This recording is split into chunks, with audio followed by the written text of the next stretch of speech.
everyone, you are welcome to my YouTube channel, and in this session we are going to take up parts of speech. We know that we express our thoughts in sentences, but sentences are made of words and these words play different role in a sentence. Their role in a sentence is called parts of speech. यहाँ देखते हैं parts of speech, जिसको हिंदी में कथन के भाग कहते हैं, और कथन के भाग इंग्लिश में या हिंदी में 8 होते हैं। फर्स्ट कथन का जो भाग होता है उसको हम हिंदी में संज्ञा, इंग्लिश में नाउन कहते हैं। एंड इसकी डेफिनेशन जो noun is the name of place, person, animal और थिंग। किसी भी नाम, कोई भी नाम हो, चाहे प्राणी का हो, चाहे व्यक्ति का हो, चाहे वस्तु का हो, मैटर का हो, सबके लिए हम संज्ञा कहते हैं उसे। और उसके स्थान पर जो वर्ड्स यूज होता है उसे हम प्रोनाउन कहते हैं, हिंदी में सर्वनाम कहते हैं। दूसरे नंबर पे सर्वनाम आता है, प्रोनाउन आता है। तीसरे नंबर पर एडजेक्टिव, जो संज्ञा और सर्वनाम की विशेषता बताते हैं, उनको हम एडजेक्टिव कहते हैं, विशेषण कहते हैं। और फोर्थ नंबर पर जो हमारा आता है वो होती है verb, and verb is a word which shows an action, action showing words. ये सबसे ज्यादा इंपॉर्टेंट है किसी भी सेंटेंस में, क्योंकि ये ऐसा पार्ट ऑफ स्पीच है जो अकेले अपने दम पर पूरा सेंटेंस का फॉर्मेशन कर सकता है। वर्ब के बाद हमारे पास एडवर्ब आता है, और एडवर्ब क्योंकि नाउन और प्रोनाउन की विशेषता तो एडजेक्टिव बताता है, और इंटरजेक्शन को छोड़ के, नाउन, प्रोनाउन, इंटरजेक्शन को छोड़ करके बाकी अन्य जो पार्ट्स ऑफ स्पीच हैं, चाहे वो प्रेपोजिशन है, कंजंक्शन है, और एडवर्ब, इन पांचों की विशेषता एडवर्ब बताता है। उसके बाद हमारे पास प्रेपोजिशन आता है, जिसको हिंदी में विभक्तियां कहते हैं, ने, में, का, पर, से। इनके लिए हम अंग्रेजी में प्रेपोजिशन का यूज करते हैं। और उसके बाद हमारे पास कंजंक्शन, दो वर्ड्स को जोड़ने के लिए हम और का प्रयोग करते हैं, जैसे तो और एंड क्या हो गया, कंजंक्शन हो गया। दो सेंटेंसेस को जोड़ने के लिए, दो क्लॉजेस को जोड़ने के लिए, उपवाक्य को जोड़ने के लिए जिस भी वर्ड्स का यूज किया जाता है उसको हम कंजंक्शन कहते हैं। और संयोजक के बाद, कंजंक्शन के बाद हमारे पास फिर आता है इंटरजेक्शन।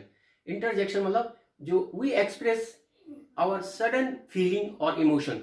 कभी कभी अचानक हम अपनी बात अचानक हमारे दिल से बाहर निकल आती है, ओ अलास, हुर्रे।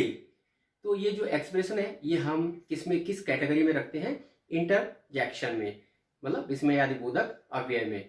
यहां देखते हैं कि एक सेंटेंस लिखा मैंने, और उस सेंटेंस के आधार पर हम देखेंगे कितने पार्ट में ये विभक्त हो सकता है। सेंटेंस है, oh Ram is absent from school because he has fallen seriously ill. अभी मैंने कहा था कि नाउन, संज्ञा जो है, किसी भी व्यक्ति के नाम को संज्ञा कहेंगे। तो यहां पर राम जो है, राम, कोई भी नाम, राम, सीता, कोई भी नाम हो, ये प्लेस दिल्ली, मुंबई, लंदन, कोई भी जाति का नाम, कलेक्टिव नाउन मतलब समूह का नाम, आर्मी, क्लास, ये सब नाउन में आएंगे। और उनकी जगह पे जो वर्ड बोला जाएगा उसको हम प्रोनाउन कहते हैं। जैसे यहाँ पे, oh Ram is absent from school. Ram school से absent है क्योंकि वह है। जो शब्द संज्ञा के बदले बोले जाएंगे, जो शब्द संज्ञा के बदले बोले जाएंगे उसको हम सर्वनाम कहते हैं, प्रोनाउन कहते हैं। Pro mean in place of, in state of, के स्थान पर। तो राम की जगह पे हमने क्या बोला, ही क्या हो जाएगा यहाँ पे, यहाँ पर जो ही है वो प्रोनाउन हो जाएगा। He, she, it, we, you, they, ये सब प्रोनाउन है। और नेक्स्ट आता है एडजेक्टिव। ओ राम इज absent, ये प्रेडिकेटिव यूज ऑफ एडजेक्टिव है, absent। और he has fallen seriously ill भी जो किसकी विशेषता बता रहा है, ही की, मतलब वह बहुत ज्यादा बीमार है, बीमार व्यक्ति। तो बीमार क्या है, एडजेक्टिव है। इल सिक भी कहते हैं इसे। और उसके बाद हमारे पास verb, verb is a word which shows an action. Be verb के जो भी रूप है, is, am, are, was, were, वो सब किस में आते हैं? वॉर में ही आएंगे। इज, ये इज वॉर है। हैज, ये भी वॉर है। हैज, हैव, हैड ऑक्सिलरी और के रूप में ये आते हैं, मेन वर्ब में भी यूज हो सकते हैं। Fallen, fall, fell, fallen, falling, falls, प्रत्येक वर्ब के 5 रूप होते हैं। उनमें से ये पास्ट पार्टिसिपल फॉर्म इसको कहते हैं, जो हैज, हैव और हैड के बाद आती है। तो यहां पर ये भी आ रखा है फॉलन।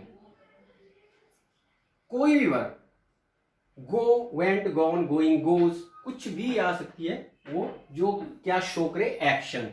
तो एक्शन यहां पे क्या है? उसका बीमार पड़ना। नेक्स्ट है एडवर्ब। एडवर्ब अभी मैंने कहा था कि एडवर्ब की खुद विशेषता बताता है, ये एडजेक्टिव की, ये कंजंक्शन की या प्रेपोजिशन की विशेषता बताएगा। यहां पर ही has fallen seriously ill. Ill अभी मैंने कहा बीमार व्यक्ति, इल मतलब बीमार, तो ये तो एडजेक्टिव हो गया। और एडजेक्टिव की भी विशेषता कौन बता रहा है? सीरियसली। तो यहां पर जो ये सीरियसली है, ये एडवर्ब हो गया।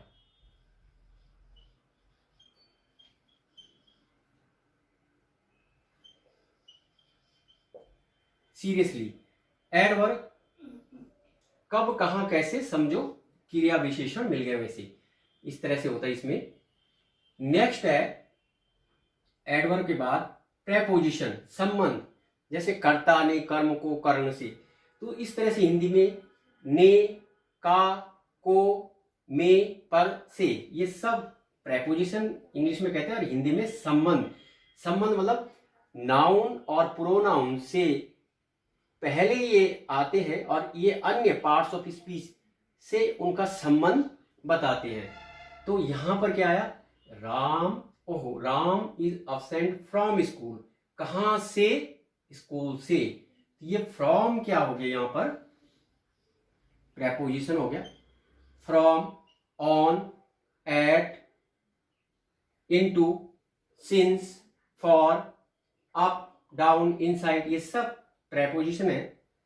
कंजंक्शन मतलब दो शब्दों को या दो उपवाक्यों को या वाक्यों को जोड़ने के लिए, जैसे एक वाक्य, O Ram is absent from school, ओहो राम स्कूल से अनुपस्थित है। फिर हमने जोड़ दिया बिकॉज, क्यों? क्योंकि ही हैज, नेक्स्ट क्लॉज हो गया, he has fallen seriously ill, क्योंकि वह बहुत ज्यादा बीमार पड़ गया है, क्योंकि वह बहुत ज्यादा बीमार हो गया है।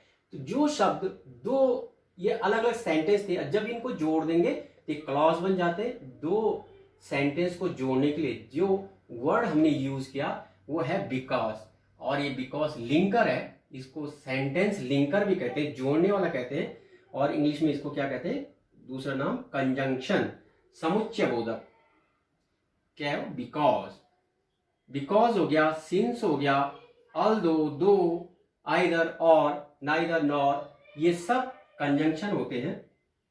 इंटरजेक्शन, विस्मयादि बोधक, मतलब when we express sudden feeling, अचानक जो हमारे इमोशंस आते हैं उसको हम विस्मयादि बोधक कहते हैं। जैसे ओह, अचानक आया ओह, ये ओह, जैसे I am teaching in the class and suddenly I noticed that Ram is not in my class today.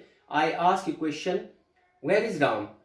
Suddenly I realized that his father has told me that he is not well and he has been admitted in the hospital. उसके पिताजी ने मुझे बताया था, मुझे याद आ गया, ओहो परसों उसके पिताजी ने बताया था कि वो बीमार है और हॉस्पिटलाइज्ड है, भर्ती है। तो तब मैं ये सेंटेंस बोल सकता हूँ, ओह, अचानक अपने ही जवाब फ्रेंड से बोलने से पहले मुझे याद है, ओह राम इज अब्सेंट, ओह राम इसलिए अब्सेंट है क्योंकि वो बीमार है। तो इसलिए ओह, अलास, अलास, हुर्रे, इस तरह के जो वर्ड्स होते हैं वो हमारे विस्मयादि बोधक अवयव होते हैं, इंटरजेक्शन होते हैं। तो एक ही सेंटेंस में हमने सारे पार्ट्स ऑफ स्पीच लाए और उनको किस तरह से हमने डिवाइड किया, इस वीडियो में हमने ये देखा। Thank you for watching this video.